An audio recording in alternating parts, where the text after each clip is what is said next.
Hello दोस्तों, नमस्कार। बात कर लेते हैं आज के दिन भर की सारी बड़ी खबरों की, जहां सबसे पहले आपको बताएंगे जयशंकर जी ने आखिरकार उठा ही लिया यूक्रेन का कॉल। 13 भारतीयों के मामले पर जमकर सुनाया दोस्तों, कहा बर्दाश्त नहीं किया जाएगा। बताएंगे कैसे। एक तो भारतीय नाविकों की मौत, दूसरी तरफ यूक्रेन की पाकिस्तान से दोस्ती, बौखला उठा भारत। वहीं आपको पीओके से सबसे बड़ी अपडेट बताएंगे, जहाँ पीओके के लोगों की लाशों पर भड़ास निकाल रहे मुनीर के जल्लाद। हत्याओं का आंकड़ा पहुंचा इतने के पार। वहीं आपको बताएंगे भारत का नया पड़ोसी बनेगा पंजाबिस्तान। शहबाज और मुनीर के दिलों से निकली जान। दोस्तों बताएंगे क्या है ये अपडेट। तो वहीं बड़ी चौंका देने वाली खबर आपको बताएंगे, ब्रिक्स सम्मेलन को समर्थन पर शी जिनपिंग के भारत आने पर सस्पेंस। दोस्तों चीन ने चली इस पर नई चाल। वहीं आपको बताएंगे हॉर्मुज संकट पर एक्शन मोड में आई मोदी सरकार। प्रधानमंत्री मोदी ने मंत्रियों के साथ की बड़ी बैठक, पेट्रोलियम और खाद को लेकर दिए अहम निर्देश। एक से एक बेहतरीन से बेहतरीन अपडेट आपको बताएंगे, बस आप वीडियो के अंत तक बने रहिएगा। और खबरों में आगे बढ़ने से पहले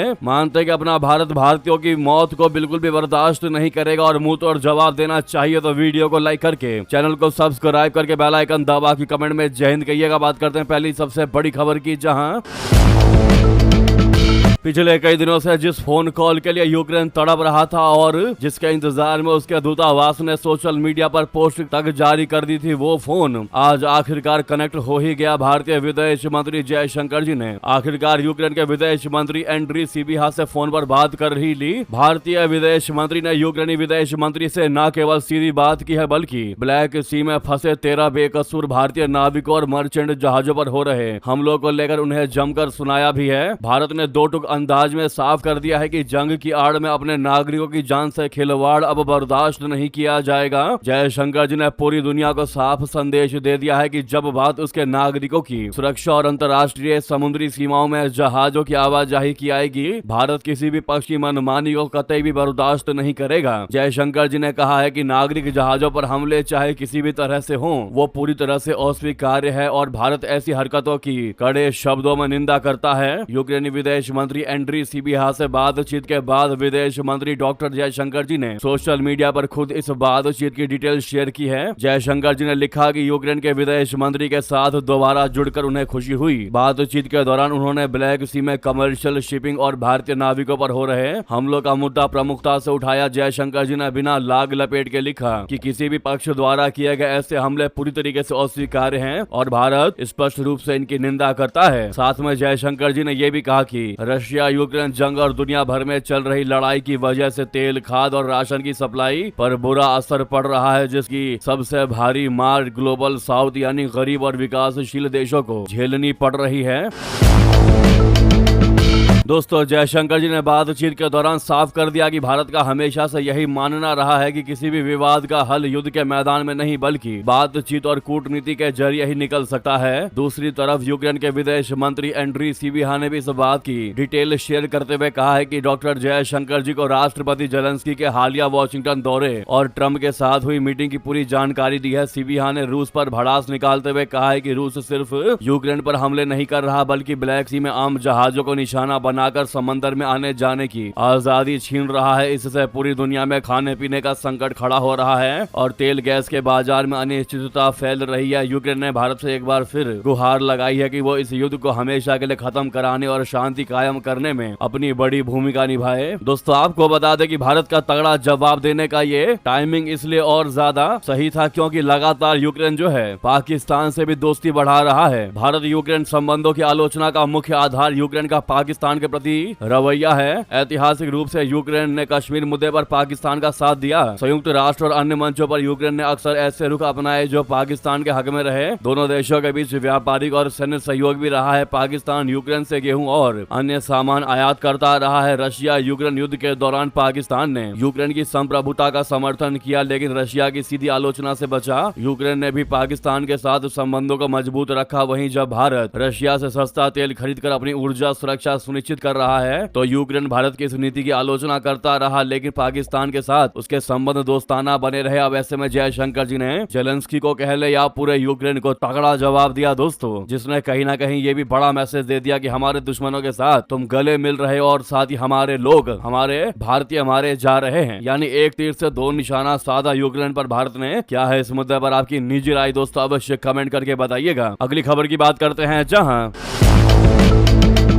बात कर लेते हैं पीओके के अपडेट्स की। पीओके में क्या है अभी की स्थिति तो आपको बता दें। जानकारी सामने आ रही है कि पीओके में नहीं थम रहा खून खराबा, कोटली में फिर चली हैं गोलियां। जाग ने किया है बड़ा दावा कि 53 दिनों में 109 की मौतें हुई हैं। जी हां, पाकिस्तान के अवैध कब्जे वाले जम्मू कश्मीर में पिछले कई हफ्तों से जारी तनाव अब और बढ़ता जा रहा है। पाकिस्तानी सुरक्षा बलों और प्रतिबंधित जॉइंट अवामी एक्शन कमेटी बोले तो जाग के सदस्यों कार्यकर्ताओं के बीच झड़पें फिर से तेज हो गई हैं। क्षेत्रीय चुनावों के साथ शुरू हुई ये अशांति अब 53वें दिन में पहुंच चुकी है और हिंसा का सिलसिला थमने का नाम नहीं ले रहा है। जेएएसी के अनुसार आंदोलन शुरू होने के बाद से अब तक कुल 109 प्रदर्शनकारी मारे जा चुके हैं। संगठन का कहना है कि इनमें हाल के दिनों की हिंसा में महिलाएं और बच्चे भी शामिल है। वहीं पाकिस्तानी सरकार इन आंकड़ों को पूरे तरीके से खारिज कर रही है। इस्लामाबाद का दावा है कि कोई आम नागरिक नहीं मारा गया है। इसमें भी हद तो तब हो गई जब रिश्तेदारों की बिना किसी सहमति के ही रात के अंधेरे में आनन फानन में शवों को मनमाने तरीके से दफनाया जा रहा है। परिजनों का आरोप है कि कत्ल किए गए बेकसूर लोगों के शवों को जानवरों की तरह घसीटकर सेना की गाड़ियों में लादा जा रहा है। किसी बाप को अपने बेटे का चेहरा तक देखना नसीब नहीं हो पा रहा है तो कोई माँ अपने जिगर के टुकड़े की आखिरी विदाई के लिए भी मात्र तड़प तड़प कर रह रही है। लाशों के साथ किया जा रहे इस खौफनाक बर्ताव से जाहिर है कि पाकिस्तानी सेना पीओके के लोगों के दिलों में खौफ भरना चाहती है, लेकिन अब वहाँ की जनता भी कह रही है कि हम इस बार मुल्क नहीं बनेंगे। पीओके विवादित नहीं बल्कि कब्जे वाला इलाका है और ये जंग कभी खत्म नहीं होगी। आक्रोश इतना बढ़ चुका है कि लोग कह रहे हैं कि पीओके पाकिस्तान नहीं है। मुनीर और शहबाज शरीफ की नीतियों के खिलाफ ये आंदोलन अब आर पार की लड़ाई का रूप ले चुका है। अब इन लोगों ने साफ कर दिया है कि पीओके पर जल्द मुनीर का कंट्रोल खत्म होगा। अब पाकिस्तान का कोई कंट्रोल नहीं रहेगा पीओके पर और पीओके एक अलग राष्ट्र बनेगा या फिर भारत से जुड़ेगा, लेकिन पाकिस्तान के साथ नहीं रहेगा। ये मुहिम छेड़ दी गई है दोस्तों। अब देखना ये होगा आने वाले समय में क्या होता है। हालांकि हम बार बार कहते हैं कि भारत को कहीं ना कहीं इस पर विचार करना चाहिए कि यही बिल्कुल सही समय है इस गर्म लोहे पर हथौड़ा मारने का। बहरहाल दोस्तों, अगर आप भी चाहते हैं कि पीओके वापस लिया जाना चाहिए तो सामने लाइक का बटन है, अभी तक प्रेस नहीं किया तो लाइक के बटन को दबाकर कमेंट में PoK must be taken back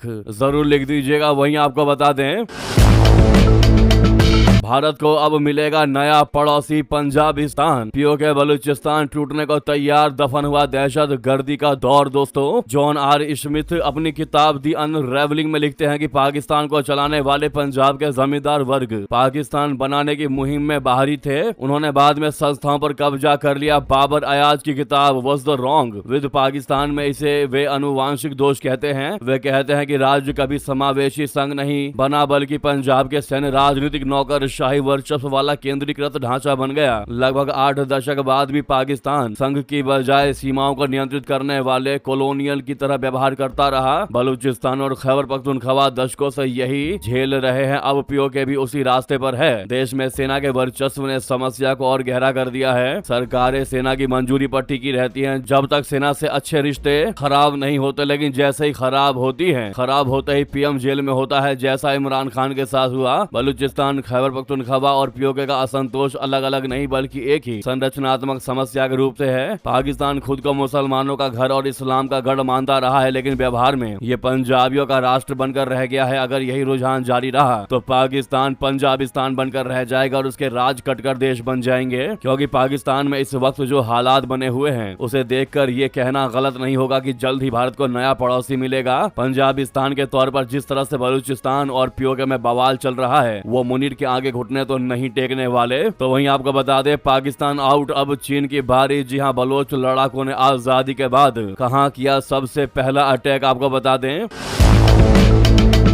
Balochistan ने पाकिस्तानी सैनिकों को खदेड़ दिया है और खुद को आजाद घोषित कर दिया है। बलूचिस्तान लिबरेशन आर्मी यानी बीएलए ने आसिम मुनीर की सेना का वो हाल किया कि फील्ड मार्शल मुंह छुपाए घूम रहे हैं। अब इस आजाद बलूचिस्तान ने चीन की तरफ बारूद तान लिया है और पहले अटैक की डेस्टिनेशन भी फाइनल हो गई है। ये अटैक होता ही सीधा बदनामी का दर्द झेल रहे मुनीर और शहबाज शरीफ की जेबें कट जाएंगी। चीन से जो थोड़ी बहुत भीख मिलती रही थी वो भी बंद हो जाएगी। जी हाँ, पाकिस्तान पाकिस्तान की सेना को दिन रात नाको चने चबाने वाले बलोच लड़ाके अब पूरे तरीके से चीन और उसकी अरबों डॉलर के सपने के पीछे हाथ धोकर पड़ गए हैं। बलूचिस्तान लिबरेशन आर्मी यानी BLA ने अब अपनी रणनीति बदल दी है। पाकिस्तान की फौज के बड़े बड़े काफिलों को उड़ाने के बाद अब BLA ने उन सभी प्रोजेक्ट्स पर हमला बोलना शुरू कर दिया है जो चीन के पैसों से चल रहे हैं। हाल ही में केच जिले में हुई 6 मजदूरों की हत्या इसी रणनीति का इशारा है। दोस्तों, CPEC से अगवा किए गए मजदूरों की लाशें मिलने के बाद पूरे पाकिस्तान में हड़कंप मच गया और ये मैसेज चाइना तक गया कि भैया अब तुम्हारे प्रोजेक्ट का क्या होगा। बलूचिस्तान अब अपने आप को पाकिस्तान से पूरे तरीके से अलग मान चुका है। उसने अपना हर वो चीज इस्टेब्लिश कर लिया है जो एक देश के पास होती है, चाहे जैसे राष्ट्रगीत, राष्ट्रगान, अपना अलग सा झंडा। और ऐसा सब करने के बाद सबसे पहला अटैक ही चीन के काम पर किया है। दोस्तों, ये गौर करने वाली बात है, बहुत बड़ी बात है। इस पर आपकी राय कमेंट तो हम चाहेंगे दोस्तों, अवश्य कमेंट करके बताइएगा। बात कर लेते हैं नेक्स्ट बड़ी खबर की, जहां ब्रिक्स सम्मेलन को बड़ा समर्थन पर शी जिनपिंग के भारत आने पर सस्पेंस बन चुका है। जी हां, चीन ने कैसे चली है नई चाल आपको बता दें। दोस्तों, चीन ने गुरुवार को कहा है कि वो भारत में सितंबर में प्रस्तावित ब्रिक्स शिखर सम्मेलन को सफल बनाने के लिए नई दिल्ली के प्रयासों का खुला समर्थन करता है। हालांकि उसने चीनी राष्ट्रपति शी जिनपिंग के इस शिखर सम्मेलन में शामिल होने से जुड़े सवाल का कोई स्पष्ट क्लियर जवाब नहीं दिया। भारत इस वर्ष 18वें ब्रिक्स शिखर सम्मेलन की अध्यक्षता और मेजबानी कर रहा है। इस अध्यक्षता के मुख्य बिंदु मानवता, सर्वोपरि दृष्टिकोण, लचीलापन और नवाचार हैं। चीनी विदेश मंत्रालय के प्रवक्ता माओ निंग ने बीजिंग में आयोजित प्रेस वार्ता में कहा कि ब्रिक्स उभरते बाजारों और विकासशील देशों के बीच सहयोग के लिए एक महत्वपूर्ण मंच है। उन्होंने कहा कि चीन ब्रिक्स देशों के बीच सहयोग को बहुत महत्व देता है और इसमें सक्रिय रूप से योगदान देता है। हम ब्रिक्स शिखर सम्मेलन को पूरे तरीके से सफल बनाने के लिए समूह की अध्यक्षता कर रहे भारत का समर्थन करते हैं। हालांकि निंग ने इस सवाल का जवाब देने से परहेज किया कि क्या राष्ट्रपति जिनपिंग ब्रिक्स शिखर सम्मेलन में हिस्सा लेने के लिए भारत आएंगे कि नहीं। उन्होंने कहा कि आपने जिस बात का जिक्र किया है उनके बारे में मेरे पास अभी कोई जानकारी नहीं है। शी जिनपिंग आखिरी बार अक्टूबर 2019 में भारत आए थे। इस दौरान जिनपिंग ने तमिलनाडु के मामल्लपुरम, महाबलीपुरम और में प्रधानमंत्री नरेंद्र मोदी के साथ दूसरी अनौपचारिक शिखर वार्ता की थी। उसके बाद से अब तक वो भारत की यात्रा पर नहीं आए हैं। दोस्तों, वहीं ब्रिक्स शिखर सम्मेलन में आपको याद होगा अपना भारत के प्रधानमंत्री मोदी जी चीन गए थे।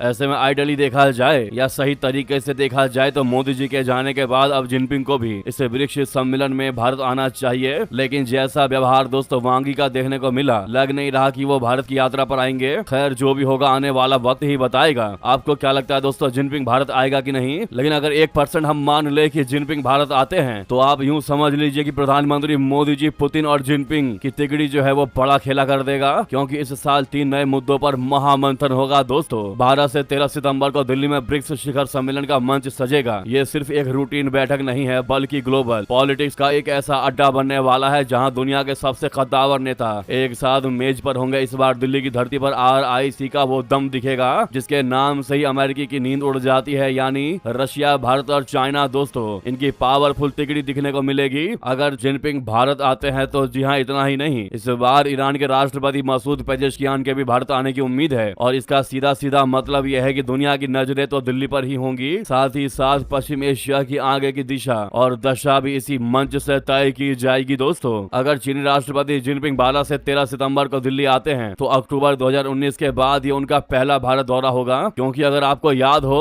तो आपको पता होगा कि 2019 के बाद ही 2020 में, यानी जिनपिंग से मुलाकात के बाद भारत आने के बाद कुछ ही महीनों बाद 2020 में पूर्वी लद्दाख में वास्तविक नियंत्रण रेखा LAC पर चीनी सैनिकों की नापाक घुसपैठ ने सब बिगाड़ दिया और दोनों देशों के रिश्तों में भारी खटास आ गई थी। और उस खटास को हटाते हटाते सालों लग गए दोस्तों, क्योंकि वो मामला ही बहुत बड़ा था। इतना ही नहीं, वहीं आपको बता दे चौंका देने वाली खबर,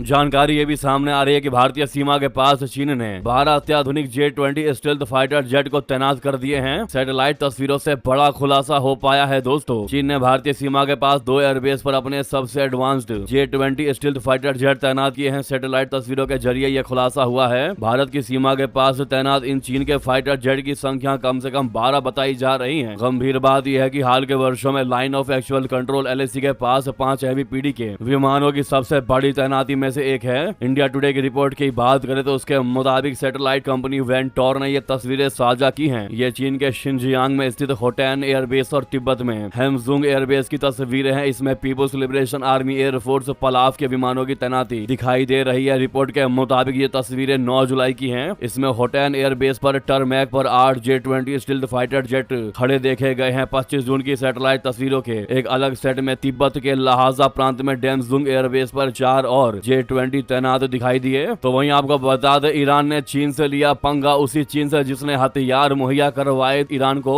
चीनी कंपनी के इमारत पर किया मिसाइली अटैक दोस्तों, जिसमें एक कर्मचारी की भी हुई मौत। बता दें, कुवैत की सेना ने बृहस्पतिवार को कहा है कि ईरान के एक हमले में एक चीनी कंपनी की इमारत निशाना बनी, जिसमें एक कर्मचारी की मौत हो गई। सेना ने कहा है कि हमले में उत्तरी कुवैत स्थित इमारत को गंभीर नुकसान पहुंचा है। यह हमला ऐसे समय हुआ है जब जॉर्डन की वायु रक्षा प्रणाली ने ईरान से दागी गई 5 मिसाइलों को मार गिराया। इससे पहले अमेरिकी सेना ने कहा है कि उसने ईरान के खिलाफ बड़े हवाई हमलों की सैन्य कार्रवाई पूरी कर ली है। ये हमले जॉर्डन स्थित एक अन्य अमेरिकी सैन्य अड्डे पर पहले हुए ईरानी मिसाइल हमले के जवाब में किए गए। जॉर्डन की सरकारी समाचार एजेंसी पेट्रा के मुताबिक इस घटना में किसी के हताहत होने की सूचना नहीं है। बता दें, ये हमले ट्रंप की धमकी के बाद हुए हैं, जिसमें उन्होंने जॉर्डन स्थित अमेरिकी सैनिकों वाले एक सैन्य अड्डे को निशाना बनाए जाने के बाद ईरान पर बहुत कड़ा प्रहार करने का संकल्प जताया था। हालांकि ईरान के मिसाइल हमले में कुवैत स्थित एक चीनी कंपनी की इमारत पर हुए इस बड़े कैजुअलिटी को या तो आप जानबूझकर किए गए अटैक कह सकते हैं, या फिर ईरान को पता ही नहीं था कि ये अटैक सीधा चीनी इमारत पर होगा, चीनी कंपनी की इमारत पर, क्योंकि अभी हाल ही में ईरान को एयर डिफेंस सिस्टम मुहैया करवाया है दोस्तों चाइना ने, जो कि पाकिस्तान के थ्रू ईरान के पास जाएगा। अब आप सोचिए, ऐसे समय में आखिर ईरान जो है कुवैत में अटैक करके चीनी कंपनी पर क्यों ही अटैक करेगा। हालांकि कह नहीं सकते दोस्तों, हो सकता है सच में चीन को ही नुकसान पहुंचाने की ईरान की मंशा हो। वही जानकारी यह है कि कुवैत में ईरानी मिसाइली हमले से जिस व्यक्ति की मौत हुई है वो नेपाली व्यक्ति है, जिसकी विदेश मंत्रालय ने पुष्टि की है दोस्तों। नेपाल के विदेश मंत्रालय ने गुरुवार को इस घटना की पुष्टि करते हुए बताया है कि वो हमले की विस्तृत रिपोर्ट का इंतजार कर रही है। मीडिया रिपोर्टों के मुताबिक ये हमला उत्तरी कुवैत में स्थित एक चीनी कंपनी की इमारत पर हुआ था, जहां पर ये नेपाली व्यक्ति काम कर रहा था दोस्तों, और अब इस नेपाली कर्मचारी की मौत हो गई है। ये बड़ी जानकारी सामने आई है, यानी एक ही व्यक्ति की मौत हुई इस अटैक में और वो भी नेपाली निकला। बहुत बड़ी बात है दोस्तों। क्या है इस मुद्दे पर आपकी राय? साथ ही अगली खबर की बात करते हैं, जहां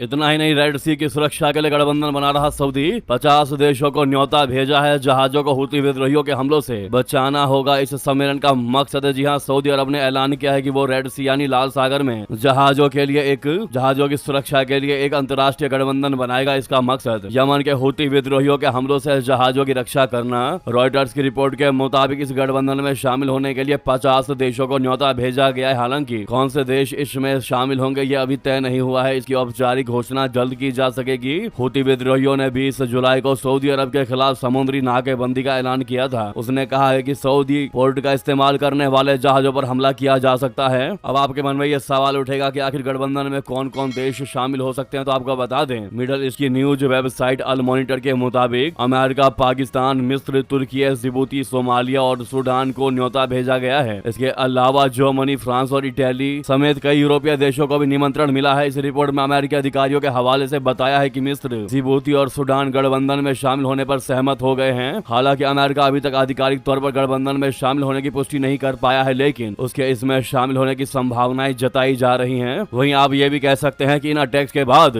सऊदी अरब का खजाना लूट चुका है। ईरान अमेरिका जंग में क्राउन प्रिंस के सारे जुगाड़ फेल हो चुके हैं। दुनिया को सबसे ज्यादा तेल सप्लाई करने वाले देश सऊदी अरब लूट गया है दोस्तों। ईरान अमेरिका जंग के बीच क्राउन प्रिंस मोहम्मद बिन सलमान को वो सीक्रेट जुगाड़ भी धड़ाम हो गया जिसके दम पर वो अपने तेल कारोबार को बचाने का सपना देख रहे थे। 2026 की दूसरी तिमाही के जो आंकड़े सामने आए हैं वो बेहद ही खौफनाक है। सऊदी अरब की जीडीपी को तगड़ा झटका लगा है। बताया जा रहा है कि कोरोना काल के बाद से सऊदी की इकोनॉमी में लगी ये सबसे बड़ी आग है, जिसने पूरे पश्चिम एशिया के आर्थिक गणित को बिगाड़ कर रख दिया है। सऊदी अरब के तेल निर्यात को ऐसा जोरदार झटका लगा है कि इस अमीर देश की जीडीपी सीधे 4.8% नीचे आ गिरी है। गुरुवार को आए सरकारी आंकड़ों ने पूरी दुनिया को सन्न कर दिया है, क्योंकि सिर्फ 3 महीने पहले पहले यानी पहली तिमाही में यही अर्थव्यवस्था 3% की रफ्तार से दौड़ रही थी। अचानक आई इस भयानक गिरावट ने साबित कर दिया है कि खाड़ी में भड़की जंग अब केवल गोलियों और मिसाइलों का खेल नहीं रह गई है, बल्कि इसने क्राउन प्रिंस मोहम्मद बिन सलमान के सरकारी खजाने और पूरे तेल कारोबार की कमर तोड़कर रख दी है। वहीं ईरान पर क्या होगा अगला कदम, ट्रंप नेतन्याहू की सीक्रेट मीटिंग में बना ये प्लान। दोस्तों, अमेरिका और ईरान के बीच बढ़ते तनाव के बीच अमेरिकी राष्ट्रपति ट्रंप और इजरायल के प्रधानमंत्री बेंजामिन नेतन्याहू के बीच व्हाइट हाउस में करीब 90 मिनट तक अहम बैठक हुई। बैठक में ईरान के परमाणु कार्यक्रम, क्षेत्रीय सुरक्षा और भविष्य की रणनीति पर विस्तार से चर्चा हुई।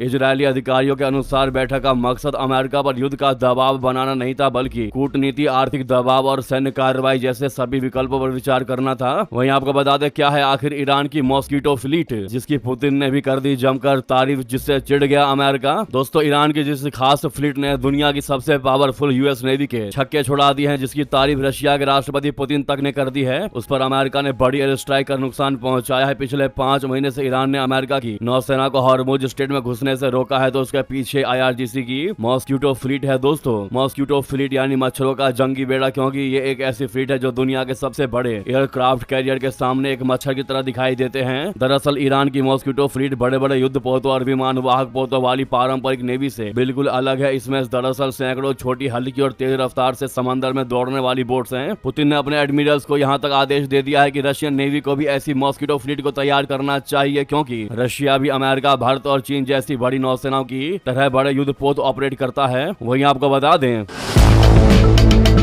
हरमुज संकट पर एक्शन में मोदी सरकार, प्रधानमंत्री मोदी ने मंत्रियों संघ की बड़ी बैठक, पेट्रोलियम और खाद को लेकर दिए अहम निर्देश। दोस्तों, पश्चिम एशिया में बढ़ते तनाव और हरमुज जलडमरू मध्य से जुड़े हालात को देखते हुए केंद्र सरकार पूरी तरह सतर्क हो गई है। इसी मुद्दे पर प्रधानमंत्री नरेंद्र मोदी ने वरिष्ठ मंत्री और अधिकारियों के साथ उच्च स्तरीय बैठक में देश की ऊर्जा सुरक्षा, खाद की उपलब्धता, भारतीय नाविकों की सुरक्षा और निर्यात पर पड़ने वाले असर जैसे अहम मुद्दों पर विस्तार से चर्चा हुई। मोदी जी ने स्पष्ट कर दिया कि किसी भी स्थिति में आम लोगों और किसानों को परेशान नहीं होने दिया जाएगा। बैठक में प्रधानमंत्री मोदी ने कहा कि दुनिया के किसी भी हिस्से में काम कर रहे हर भारतीय नाविक की सुरक्षा सरकार की सर्वोच्च प्राथमिकता है। उन्होंने कहा कि इससे कोई फर्क नहीं पड़ता कि वो भारतीय जहाज पर तैनात है या किसी विदेशी जहाज पर, जरूरत पड़ने पर सरकार हर संभव सहायता उपलब्ध करवाएगी। वहीं हॉर्मुज संकट का सबसे ज्यादा असर कच्चे तेल और गैस की आपूर्ति पर पड़ सकता है। इसे देखते हुए प्रधानमंत्री मोदी जी ने पेट्रोलियम मंत्रालय की तैयारियों की समीक्षा की। उन्होंने देश में पीएनजी के इस्तेमाल को और तेजी से बढ़ाने पर जोर दिया, ताकि ऊर्जा आपूर्ति मजबूती से बनी रहे और किसी भी संभावित